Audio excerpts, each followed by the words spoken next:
નમસ્કાર મિત્રો, હું હિતેશ બારિયા ગણિત ગાઈડન્સની અંદર આપ સૌનું હાર્દિક સ્વાગત કરું છું. આજે આપણે પ્રિલિમ્સ પરીક્ષાનું માળખું એ પણ ખાસ કરીને સીસી વિશેષ કે સીસીની અંદર જે એક્ઝામ પેટર્ન છે તો કઈ રીતના છે, કઈ રીતના ગુણભાર રહેશે, સફળતા માટે મતલબ કે એક્ઝામને ક્રેક કરવા માટે શું શું કરવું જોઈએ, એમાં ખાસ કરીને ગણિત. કારણ એ છે કે ગણિતની અંદર જે ક્વેશ્ચન પ્રીવિયસ યરમાં પૂછાણા જે પીવાયક્યુ ક્વેશ્ચન છે એ થોડાક ટફ છે, કેલ્ક્યુલેશન છે, અને ખાસ કરીને સીસીની જે એક્ઝામ છે એની અંદર જે ગણિતનું લેવલ જોવા મળેલું છે એ ખાસ કરીને ટફ રહેલું છે. બરોબર, એટલા માટે આજે આપણે ચર્ચા કરશું કે પ્રિલિમ્સ પરીક્ષાની અંદર ગણિતની રણનીતિ શું હશે આપણી. બરોબર, તો આગળ વધીએ. એની અંદર પહેલા સમય મર્યાદા છે આપણી પાસે 120 મિનિટ, મતલબ કે 2 કલાક. 2 કલાકની અંદર તમારે પેપર પૂરું કરવાનું છે. એની અંદર નેગેટિવ માર્કિંગ છે 0.25 ગુણ, ખોટા જવાબ એક મતલબ કે ખોટા જવાબ માટે 0.25 એ નેગેટિવ માર્કિંગ છે. કુલ 150 એમસીક્યુ હશે અને 150 ગુણનું પરીક્ષા મતલબ કે પેપર હશે. પરીક્ષાનો પ્રકાર છે માત્ર ક્વોલિફાઈંગ હશે. મેન્સ માટે ખાલી જગ્યાના 7 ગણા ઉમેદવારની પસંદગી થવાની છે. મતલબ કે તમારે એની અંદર 7 ગણા ઉમેદવારની અંદર તમારું સ્થાન મેળવવાનું છે. બરોબર, મેન્સ માટે 7 ગણા ઉમેદવાર અને એ અને બી બંને પોસ્ટ છે. ગ્રુપ એ અને બી માટે પેલો જે મતલબ કે ઓબ્જેક્ટિવ એમ લેવાશે એની અંદર આપણે પાર્ટ એની અંદર મેથ્સ અને રીઝનિંગ. બરોબર, તો એની અંદર આજે આપણે મેથ્સની વાત કરશું. એની અંદર જો મસ્ત મજાનો એકદમ ચાર્ટ બનાવીને તૈયાર છે કે કયા ટોપિકનું મતલબ કે ગુજરાતીનું રીઝનિંગનું કેટલું વેઇટેજ છે, ગુજરાતી ભાષાનું કેટલું વેઇટેજ છે, અંગ્રેજીનું કેટલું વેઇટેજ છે, ગણિતના કેટલા ગુણ છે અને સામાન્ય જ્ઞાન અને કરંટ અફેર કેટલું છે. બરોબર, તો રીઝનિંગ છે એ 60 ગુણનું પૂછાય છે. મતલબ 40% વેઇટેજ, 100%માંથી 40% વેઇટેજ જે છે એ રીઝનિંગનું છે. ત્યારબાદ ગણિતની વાત કરું તો 30 ગુણ, મતલબ કે 20% વેઇટેજ થાય. ખાસું ગણિત છે 30%ની અંદર. 10% ગુજરાતી ભાષા છે. અંગ્રેજી ભાષાની વાત કરું તો 10% છે. સામાન્ય જ્ઞાન અને કરંટ અફેર છે એ 30 ગુણનું છે, એનો વેઇટેજ બી 20% છે. આ હતી બેઝિક ઇન્ફોર્મેશન કે જે સિલેબસ એક્ઝામ પેટર્નની અંદર કોનો કયા સબ્જેક્ટનો જે ગુણભાર છે એ કેટલો છે. બરોબર, આગળ વધીએ.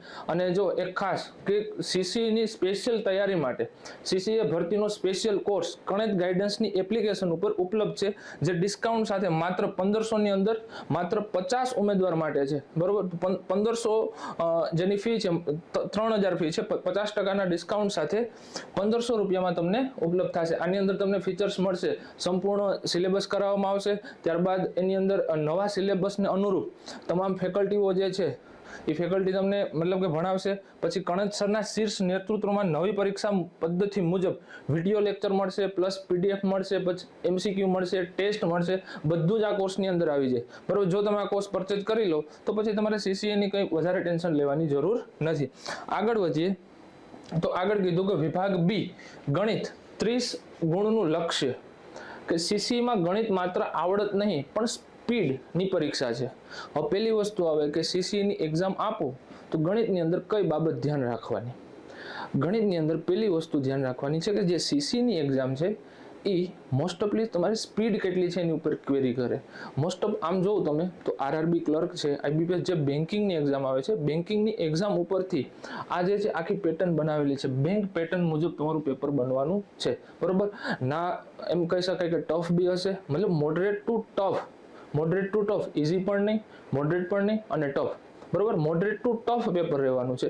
અને એની અંદર જેમ તમે સ્પીડ વધારશો, જેવી રીતના તમે તમારી જે સ્પીડ હશે એટલા તમે આની અંદર માર્ક કવર કરી શકશો. બરોબર, આગળ વધીએ તો આની અંદર હવે પ્રકરણને અતિ મહત્વ મેં તમારા માટે આ પ્રકરણને એકદમ શું કહેવાય કે વ્યવસ્થિત ગોઠવીને આપ્યા છે. જેમ કે હું તમને વાત કરું ટકાવારી ચેપ્ટરની, તો ટકાવારીમાંથી 232 ક્વેશ્ચન પૂછાયેલા છે પીવાયક્યુની અંદર. ક્યાં તો કે પીવાયક્યુની અંદર 232 ક્વેશ્ચન પૂછાયેલા છે. સૌથી વધારે વેટેજ હતું ટકાવારીનું.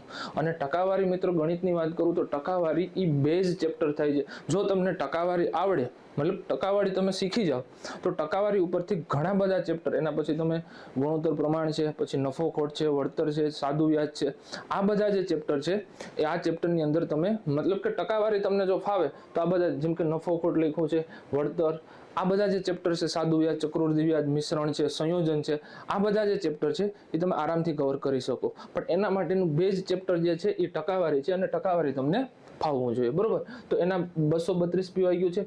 અતિ મહત્વપૂર્ણ ટકાવારી હું કહી શકું અહીં. બરોબર, એ પછી છે ગુણોત્તર અને પ્રમાણ, રેશિયો અને પ્રપોર્શન. બરોબર, એના 161 એટલે કે 161 ક્વેશ્ચન PYQ ની અંદર પૂછાયેલા હતા. સમય, અંતર અને ઝડપની વાત કરું તો 148 ક્વેશ્ચન છે. ત્યાર પછી નફો ખોટ છે તો એના 143 છે. ત્યાર પછી વળતર 118 ક્વેશ્ચન, ખાસું વેટેજ છે. નફો ખોટ અને વળતર આ બે ચેપ્ટર એવા છે જો ટકાવારી આવડે ને તો ફ્રી ઓફમાં મળે. બરોબર, ત્યાર પછી સંખ્યા જ્ઞાન છે. સંખ્યા જ્ઞાનની અંદર વાત કરું તો 108 ક્વેશ્ચન પૂછાયેલા છે. ત્યાર પછી આગળ વધીએ આપણે તો સાદું રૂપ છે. સાદું રૂપના જે ક્વેશ્ચન છે એ 99 મતલબ કે 99 છે. ટ્રેનના ક્વેશ્ચન છે એ 90 છે. ત્યાર પછી સમય, કામ અને મહેનતાણું 89 ક્વેશ્ચન. મિશ્રણ છે એના 65 ક્વેશ્ચન. ઉંમર સંબંધિત દાખલા, આ બધા ચેપ્ટર કેવા છે? ઉંમર સંબંધિત દાખલા. તમને ગુણોત્તર અને પ્રમાણનું ચેપ્ટર આવડે તો ઉંમર સંબંધિત દાખલા બી થઈ જાય, મિશ્રણ બી થઈ જાય. નળ અને ટાંકી, સમય, કામ અને મહેનતાણું ખબર હોય તો નળ અને ટાંકી બી થઈ જાય. બરોબર, ત્યાર પછી સમાંતર શ્રેણી એના 87 ક્વેશ્ચન. લસા અને ગુસા ઉપર 67 ક્વેશ્ચન. બીજ ગણિત આધારિત 64 ક્વેશ્ચન હતા, જે a² + b² ઉપર જે સૂત્ર ઉપર ક્વેશ્ચન આવે. અવયવ અને વિસ્તરણ ઉપર 47 ક્વેશ્ચન હતા. સમગુણોત્તર શ્રેણી ઉપર 43 ક્વેશ્ચન હતા. આગળ વધીએ તો એની અંદર વિભાજ્યની ચાવી આધારિત 40 ક્વેશ્ચન. ત્યારબાદ હોડી અને પ્રવાહ 39 ક્વેશ્ચન. ત્રિરાશિ આધારિત દાખલા 24 હતા. ત્યાર પછી ભાગીદારી આધારિત 22 દાખલા હતા. પરિમિતિ, ક્ષેત્રફળ અને ઘનફળ એના 14 દાખલા હતા. ત્યાર પછી લોપનો નિયમ વાત કરીએ તો 13 દાખલા હતા. એના પછી સાદું વ્યાજ બરોબર, સાદું વ્યાજ એના 15 દાખલા હતા. બરોબર, ત્યાર પછી વર્ગ વર્ગમૂળ, ઘનમૂળ એના 12 દાખલા છે. શેષફળ પ્રમેય છે એના 8 દાખલા છે. ત્યારબાદ ઘાત અને ઘાતાંક 4 દાખલા. બહુપદીઓ 3 દાખલા. સાદું વ્યાજ, ચક્રવૃદ્ધિ વ્યાજ, સરેરાશ, સમીકરણ, સાંકળનો નિયમ, મધ્યક, મધ્યસ્થ, બહુલક અને સંભાવના. આની ઉપર PYQ માં કોઈ ક્વેશ્ચન પૂછાયેલા નહોતા. તો એવું નહીં માનવાનું કે PYQ ની અંદર આ ચેપ્ટર નથી આવ્યા તો આ વખતે પણ નહીં આવે.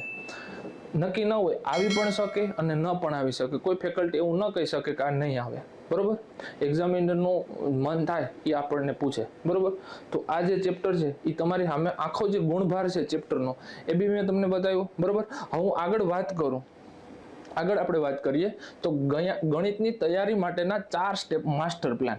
જે વિદ્યાર્થી આને સમજી લે એ પોતાનું ગણિત વ્યવસ્થિત કરી શકે. અત્યારે માહોલ એવો છે કે ગણિત છે ને કરવું છે બધાને, પણ એના માટે મહેનત કોઈ નથી કરવી. તો પહેલી વસ્તુ સાંભળો, પહેલું કામ છે સિલેબસ કમ્પ્લીટ કરવાનું. તમે શું કરો? પહેલા તો તમારો વ્યવસ્થિત આખો સિલેબસ કમ્પ્લીટ કરો. સિલેબસ કમ્પ્લીટ થાય એટલે એ સિલેબસનું સતત રિવિઝન કરો. સતત રિવિઝન એટલે સંપૂર્ણ સિલેબસ કવર કરી લીધો. માની લો કે આપણે ટકાવારી ચેપ્ટર સ્ટડી કરી છે, ટકાવારી ચેપ્ટર ભણ્યા છે. હવે ટકાવારીની અંદર આપણને માની લો કે 2 દિવસ આપણે ચેપ્ટર કમ્પ્લીટ કરતા થયા, તો 2 દિવસ પછી ટકાવારીનું જે રિવિઝન છે ઓનલી ફોર 2 કલાકની અંદર થઈ જવું જોઈએ. કોઈ બી વસ્તુ વન ટાઈમ તમે ભણો એના માટે વન ટાઈમ માટે તમારે ટાઈમ ઇન્વેસ્ટ કરવો પડે. ટકાવારી શીખવા માટે તમારે 2 દિવસની જગ્યાએ 3 દિવસ બી આપવા પડે. પણ જ્યારે તમે એનું રિવિઝન કરશો ત્યારે એ રિવિઝન ઓનલી ફોર 2 કલાકની અંદર થઈ જશે. બરોબર, તો સતત રિવિઝન કરવું. આગળ વધતા પહેલા એક પ્રકરણનું સાથે રિવિઝન કરતા રહો. મતલબ કે આજે ટકાવારી ભણ્યા તો ટકાવારીનું રિવિઝન કરો. ટકાવારી પૂરું થયું તો એના પછી ગુણોત્તર પ્રમાણ નામનું ચેપ્ટર કર્યું, તો ગુણોત્તર પ્રમાણ જે છે એનું ફરી પાછું રિવિઝન કરો. એમ એક ચેપ્ટર એક વખત સાથે રિવિઝન કરો. ત્યારબાદ અડધો સિલેબસ પૂર્ણ થાય પછી અડધા સિલેબસનું એક વખત રિવિઝન કરો. સંપૂર્ણ સિલેબસ પૂર્ણ થાય એટલે સંપૂર્ણ સિલેબસનું રિવિઝન કરો. આમ સતત રિવિઝન કરશો. અત્યારે પ્રોબ્લેમ એ છે મેન કે ભણી બધાય લે છે પણ રિવિઝન કોઈ નથી કરતું. અને મેન કી પોઈન્ટ તમે કોઈ ટોપર્સને પૂછો, ગમે જગ્યા ઉપર, ગમે ફિલ્ડમાં, ગમે એક્ઝામ દેતા હોય તો મોસ્ટ કી જે છે એ રિવિઝન છે. જો તમે કોઈ વસ્તુ ભણી અને એને રિવાઇઝ ના કરો તો એ ભૂલાવાની જ છે, 100% છે. બરોબર, તો આપણે શું કરશું? સતત રિવિઝન કરવાનું છે. મતલબ કે સિલેબસ પૂર્ણ કરી સતત રિવિઝન કરો. સતત રિવિઝન થઈ જાય પછીનું ત્રીજું સ્ટેપ આવશે. ત્રીજા સ્ટેપની અંદર પ્રકરણ વાઇઝ પ્રેક્ટિસ કરો. પ્રકરણ વાઇઝ, મતલબ કે માની લો કે તમે ટાઈમ, સ્પીડ અને ડિસ્ટન્સ, સમય, અંતર અને ઝડપ આ ચેપ્ટર તમે પૂર્ણ કરી લીધું. તો હવે તમારું કામ શું છે? તો કે હવે તમારું કામ એ એના ચેપ્ટર વાઇઝ પ્રેક્ટિસ કરો પ્રશ્ન, મતલબ કે પીવાયક્યુ ની અંદર કેવા પ્રશ્ન પૂછાણા, બરોબર. એના પછી અલગ જે પ્રેક્ટિસના ક્વેશ્ચન છે એ કરો, ગમે બુક ફોલો કરો અથવા તો ગમે એપની અંદરથી ટેસ્ટ સિરીઝ જોઈન કરો, ટેસ્ટ સિરીઝ ફોલો કરો અને ટેસ્ટ સિરીઝ ફોલો કરી અને એને સંપૂર્ણ માની લો કે એક ચેપ્ટરના હું એમ કમસે કમ કહો 100 થી 200 ક્વેશ્ચન કરી નાખો. 100 થી 200 ક્વેશ્ચન તમે એક ચેપ્ટરના કરી લેશો એટલે આરામથી ચેપ્ટર તમારું કવર થઈ જશે. પછી એને હકેલીને મૂકી દેવાનું, પછી એને આગળ જોવાનું નથી. એવી રીતના રિવિઝન પછી પ્રેક્ટિસ અને પ્રેક્ટિસ પછી આપો ફૂલ મોક. આ મોસ્ટ ઇમ્પોર્ટન્ટ મોક ટેસ્ટ છે, જે ચોથો પડાવ છે. ચોથો પડાવ મતલબ કે આ 3 પડાવ પાસ કરો પછી ચોથા નંબરનો જે પડાવ આવે છે એ આવે છે મોક ટેસ્ટ. જો મોક ટેસ્ટ આપવાથી શું થાય? તો કે મોક ટેસ્ટથી તમને ખબર પડશે કે આપણી તૈયારી કેટલી છે, કેટલા માર્ક આવે છે, બરોબર. પ્લસ એક્ઝામનો જે ફિયર છે એ દૂર થશે. પછી બીજી વસ્તુ કે મોક ટેસ્ટ આપશો તો જેટલી મોક ટેસ્ટ આપો એનાથી એક્ઝામનો ફિયર તો દૂર થાય, સાથે સાથે બીજી વસ્તુ કે સ્પીડ વધશે, બરોબર. એક તો સ્પીડ વધે અને એક્ઝામનો ફિયર દૂર થાય. એના માટે મોક ટેસ્ટ આપવી જરૂરી છે. જે વ્યક્તિ મોક ટેસ્ટની અંદર માની લો કે મોક ટેસ્ટની અંદર તમે 100 માર્કની અથવા તો 150 માર્કની મોક ટેસ્ટ આપો છો, તમારે 75, 80, 90 આવે તો ગભરાવાનું નહીં. એક્ઝામમાં એના કરતાં વધારે માર્ક આવશે, કારણ કે જે બી કોઈ મોક બનાવનાર હોય છે એ મોક થોડીક લેન્ધી બનાવેલી હોય છે, બરોબર. એટલા માટે મોક ટેસ્ટની અંદર જેટલા માર્ક આવે એના કરતાં ગભરાવાનું નહીં, સતત મોક ટેસ્ટ આપવાની. પણ એની પહેલા આ 3 સ્ટેપ ક્લિયર હોવા જોઈએ. કારણ કે ગણિતની અંદર એક સૂત્ર છે કે પહેલા તો લર્નિંગ મતલબ કે શીખો. પહેલી વસ્તુ શીખો, પછી રિવિઝન કરો, રિવિઝન થઈ જાય ત્યારબાદ પ્રેક્ટિસ કરો અને પ્રેક્ટિસ થઈ જાય ઇઝ ઇક્વલ ટુ સફળતા. આ નિયમ છે. આમાંથી કોઈ બી વસ્તુ જો તમે 0 કરો તો સફળતા કેવી થઈ જાય? 0. સિમ્પલ અને સીધું, એકદમ સીધો હિસાબ છે, બરોબર. અત્યારના સ્ટુડન્ટની મોસ્ટ ઓફલી હું એમ કહું 90% સ્ટુડન્ટ જે ગણિત શીખતા હોય એમાંથી 90% સ્ટુડન્ટ આ વસ્તુ કરે છે, શીખવાની. આ વસ્તુ નથી કરતા. અને આ બી 90%માંથી જે 30-40% છે એ આ વસ્તુ કરે છે. વચ્ચેની વસ્તુને સ્કીપ કરે છે. શું કામ? એ સ્કીપ કરવા પાછળનું કારણ બી છે, કારણ કે રિવિઝનની અંદર સૌથી વધારે કંટાળો આવે અને જ્યાં કંટાળો આવતો હોય એ જ વસ્તુ સફળતા તરફ લઈ જતી હોય. તો આ વિદ્યાર્થી સ્કીપ કરી દે. આને સ્કીપ કરવાનું નથી. સૌથી ઇમ્પોર્ટન્ટ છે રિવિઝન, સૌથી ઇમ્પોર્ટન્ટ. શીખી લીધું તો બીજું સ્ટેજ આવે રિવિઝન પછી પ્રેક્ટિસ ઇઝ ઇક્વલ ટુ સફળતા. આ વસ્તુ છે, સિમ્પલ બેઝિક એક ફોર્મ્યુલા છે, એની ઉપર કોઈ બી વેલ્યુ તમે 0 રાખો એટલે સફળતા 0 થઈ જાય. તો આ ખાસ આઈએમપી હતું. ગણિતની અંદર મેઇન વસ્તુ જ આ કહેવાની છે, બરોબર. ગણિત એટલે બીજું કંઈ નથી, ખાલી આ 4 સ્ટેપને ફોલો કરો એટલે ગણિત તમારી મુઠ્ઠીમાં છે. આગળ વધીએ. આગળ કીધું કે બેન્કિંગ પેટર્ન માટે તૈયાર રહો. હવે મોસ્ટ ઓફલી પેપર કેવા થાય છે? જો કે કોન્સ્ટેબલ હોય, પીએસઆઈ હોય અથવા તો સીસી હોય, જે પેપરની પેટર્ન છે એ ટફ નથી જતી. તો સર કેવી રીતના હોય? તો કે મોસ્ટ ઓફલી પેપર અટાણે બધાને બધું આવડે છે ભાઈ, બરોબર. એક્ઝામિનરને ખબર છે આને બધું આવડે છે, પણ તમે પેપરના જે ક્વેશ્ચન છે એને કેવી રીતના અટેમ્પ્ટ કરી શકો, એક ક્વેશ્ચન પાછળ તમે કેટલો ટાઈમ આપો, બરોબર. એક દાખલો કોઈ તમને મળે તો તમે સાંજ સુધી બેસો તો સોલ્વ થવાનો છે, સ્વાભાવિક છે. ગમે એમ કરીને તમે સોલ્વ કરી લેશો. પછી દાખલાને વધીને તમે 40 સેકન્ડની અંદર કેમ સોલ્વ કરો? એક્ઝામિનર એ જોવા માંગે છે તમારી સ્પીડ કેટલી છે. અને આ વસ્તુ અત્યાર સુધી બેંકની અંદર જોવા મળતી. બેંકની અંદર પેટર્ન, જે બેંકિંગની પેટર્ન હોય ને એ સ્પીડ ઉપર પેટર્ન હોય. ત્યાં પૂછાય તો તમે માની લો ને કે થોડું ઘણું જ પૂછાય બેંકની અંદર. નંબર સિરીઝ છે, પછી સિમ્પ્લિફિકેશન છે, ક્વાડ્રેટિક ઇક્વેશન છે, એવા ઘણા ગાંઠા ચેપ્ટર જ પૂછાય. પણ આની અંદર હું તમને વાત કરું, આ બેન્કિંગ પેટર્ન છે અત્યારે ગુજરાતની અંદર આપણે એવું જોવા મળે કે ગુજરાતની અંદર ક્યાંક ને ક્યાંક બેન્કિંગ પેટર્નનો સમાવેશ થવા માંડ્યો છે. જે સીસીના જે પ્રીવિયસ યર જે પેપર આપ્યું છે એ લોકોને પૂછજો. ક્વેશ્ચનમાં જે મોસ્ટ ઓફલી સિમ્પ્લિફિકેશન છે, નંબર સિરીઝ છે, એના ક્વેશ્ચન વધુ જોવા મળ્યા. અને એ બી કેવા? તો કે લેન્ધી નતા, પણ કેવા હતા? કેલ્ક્યુલેશન વાળા. અને કેલ્ક્યુલેશનની અંદર જ સ્પીડ જાય. તો ગણિતનું પહેલું કામ છે કે સ્પીડ વધારો, અને સ્પીડ એક દિવસમાં નથી વધતી. સ્પીડ વધારવા માટે તમારે લોકોને ડેઈલી પોતાને અપડેટ રાખવાના, ડેઈલી સિમ્પ્લિફિકેશનના ક્વેશ્ચન સોલ્વ કરો. ક્વેશ્ચન સોલ્વ થાય ડેઈલીના એક લિસ્ટ બનાવો, ડેઈલી 10 સિમ્પ્લિફિકેશન કરવા, ડેઈલી 10 નંબર સિરીઝ કરવી, ડેઈલી 10 કોડિંગ ડીકોડિંગ કરવા. બરોબર, આનાથી ઓટોમેટિક 1 મહિનાની અંદર 15 દિવસની અંદર તમારી સ્પીડ વધી જશે. બરોબર, કોઈ બી વસ્તુ પાછળ કોઈ બી વસ્તુ શીખવા માટે તમારે એને સમય આપવો પડે. જો સમય આપો તમે એને તો એ વસ્તુ તમને અવશ્ય ખબર પડે. બરોબર, પછી કીધું કે સમય વ્યવસ્થાપન ચાવી છે. મેઇન વસ્તુ જ આ છે કે 120 મિનિટમાં 150 પ્રશ્ન, મિનિટ 120 છે અને 150 પ્રશ્ન છે. એનો મતલબ કે સાહેબ એક ક્વેશ્ચન માટે 1 મિનિટ નથી. એક ક્વેશ્ચન માટે 1 મિનિટ નથી. જો તમે ઈચ્છો ને તો એક ક્વેશ્ચન માટે 48 સેકન્ડ લઈ શકો. માની લો ઇંગ્લિશના જે ક્વેશ્ચન છે, પછી ગુજરાતીના જે ક્વેશ્ચન છે, એમાં તમે 48 સેકન્ડ આપો તો મૂર્ખતા કહેવાય. 48 સેકન્ડ એને ન અપાય. 48 સેકન્ડમાં મેથ્સનો ક્વેશ્ચન સોલ્વ થવો જોઈએ. 48 થી કોઈ બેન્કિંગના સ્ટુડન્ટ હોય તો બેન્કિંગના સ્ટુડન્ટને પૂછો ને તો એક ક્વેશ્ચન ઓનલી ફોર 30 સેકન્ડમાં સોલ્વ કરે. હવે એ લોકો એટલું કરી શકતા હોય તો તમારામાં બી એ વસ્તુ આવી શકે, તમે બી 30 મિનિટમાં ચેક કરી શકો. બરોબર, કયો પ્રશ્ન છોડવો એ પણ અગત્યનું છે. માની લો કોઈ લેન્ધી ક્વેશ્ચન આવી ગયો તો એની પાછળ પડ્યું જ નહીં રહેવાનું કે ચલો આ સાહેબ નહીં થાય ને ત્યાં સુધી આગળ નહીં વધતું, એને સ્કીપ કરી દો. કારણ કે પેપરની અંદર બધા ક્વેશ્ચન સોલ્વ કરવાના હોતા બી નથી.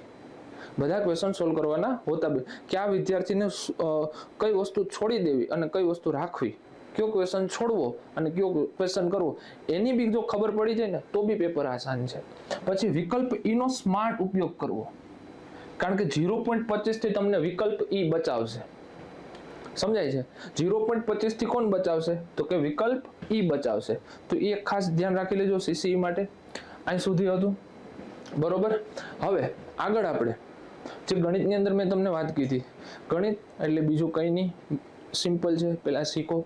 તમે જે બી ટીચર પાસેથી ભણતા હોય એની પાસેથી ઓલરેડી એક ચેપ્ટર કોઈ બી વસ્તુ શીખી લો, એના માટે એનું રિવિઝન કરો અને ત્યાર પછી એની પ્રેક્ટિસ કરો. બરોબર, એટલું જ છે. શીખો, રિવિઝન કરો, પ્રેક્ટિસ કરો અને સફળતા. બસ એટલું જ ગણિતની અંદર છે. બરોબર, તો આ લેક્ચર પૂરતું ગણિત માટે એટલું હતું. ગણિતની અંદર એટલું ધ્યાન રાખો એટલે ગણિત ઓટોમેટિક થઈ જાય. અને સ્પીડ વધારવા માટે મેં જે કીધું કે સાદો રૂપના દાખલા જેની સ્પીડ નથી, સાદો રૂપના ડેઈલી 10 ક્વેશ્ચન કરો. ઓછી સ્પીડ હોય તો 10ની જગ્યાએ તમે 15 બી કરી શકો. પછી શ્રેણીના જે દાખલા છે, અંક શ્રેણી જેને તમે કહો, સંખ્યા શ્રેણી, એના બી 10 થી 15 ક્વેશ્ચન કરો. આનાથી તમારી સ્પીડ ઓટોમેટિક વધશે, જે તમને ખુદને નહીં ખબર પડે કે અમારી સ્પીડ ક્યારે વધી ગઈ. એ ક્વેશ્ચનની અંદર એપ્લાય કરતા હશો ત્યારે તમને ખબર પડશે. અને જ્યાં બી દાખલાની અંદર કોઈ બી ગણિતનો સમ કરતા હોય, ગણિતના જે દાખલા હોય એની અંદર ક્યાંય બી કેલ્ક્યુલેશન આવે, બરોબર, તો એને છોડોમાં. કારણ કે આ કેલ્ક્યુલેશન જો તમે છોડશો તો ઓટોમેટિક તમારી સ્પીડ છે એ ડાઉન થશે. કેલ્ક્યુલેશન કરવાનું રાખો. એવા દાખલા ગોતો જેની અંદર કેલ્ક્યુલેશન છે, જેનાથી તમારી સ્પીડ વધશે. તો અહીં સુધી હતું. બાકી જય હિન્દ, જય ભારત.